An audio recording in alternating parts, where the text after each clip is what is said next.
अब आपको पता है रिवर्सिबल एडियाबैटिक का जो वर्क होता है वो किसके बराबर होता है? आप सभी को पता है कि नहीं पता? नहीं पता तो आइए बात कर लेते हैं। रिवर्सिबल एडियाबैटिक प्रोसेस का जो वर्क होता है उसका एक, चाहे रिवर्सिबल लगाओ चाहे इरिवर्सिबल लगाओ, उसके लिए फॉर्मूला होता है बेटा NCVM delta T. Delta T देखना, ध्यान से सुनना, ध्यान से सुनते रहना। यहां पे जो टेम्परेचर है इस वाली कंडीशन पे जो टेम्परेचर है वो T1 है और वो आपको क्वेश्चन में दे रखा है 900 केल्विन। इस वाली जब कंडीशन में आए तो यहाँ पे जो टेम्परेचर है वो T2 है और फिर ये जो T2 है वो कांस्टेंट है इस प्रोसेस के लिए। आराम से बात समझ में आ गई? तो बताइए NCVM T2 minus T1। T2 क्या है? फाइनल टेम्परेचर, T1 क्या है? Initial temperature. और इनिशियल कितना दे रखा है क्वेश्चन के अकॉर्डिंग? क्वेश्चन के अकॉर्डिंग दे रखा है ये 900 केल्विन। कितना दे रखा है? 900 केल्विन। बात इतनी बार आराम से समझ में आ गई? चलिए, अब ये तो प्रोसेस था हमारा, क्या था? अरे कौन सा प्रोसेस था यार? W, reversible adiabatic. Reversible adiabatic.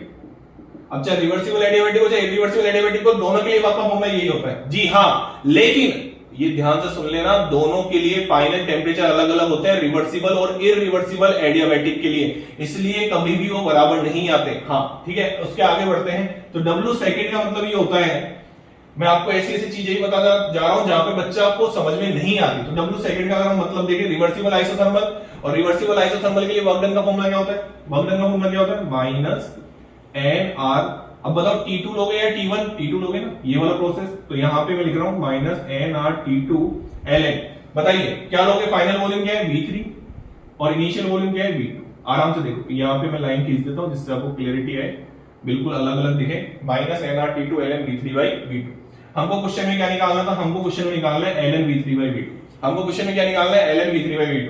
अब सर आप हमको एक चीज बताइए, ये इतनी सारी वेरिएबल्स है, ये लाओगे कहां से? लिया है? बोलो, लिया है क्या? देखो पहले तो n से n काट दो, n से n पहली फुर्सत में काट दिया। चलिए लिया है, बात करें आगे। चलिए, तो आपको ये u by r दे रखा है, u by r दे रखा है क्वेश्चन में। तो देखना भाई बेटा ध्यान से, अगर मैं इसको क्या इनिशियल और इसको फाइनल, ऑब्वियसली ये इनिशियल है ये फाइनल है, तो मैं इसको ऐसे लिख सकता हूं कि देखना u2 divide by r minus u1 divide by r। r तो कांस्टेंट है ना यार, अरे r तो कांस्टेंट है ना। हाँ, तो यहां पे अगर हम बात करें, चलिए बताइए, बोलते जाइए।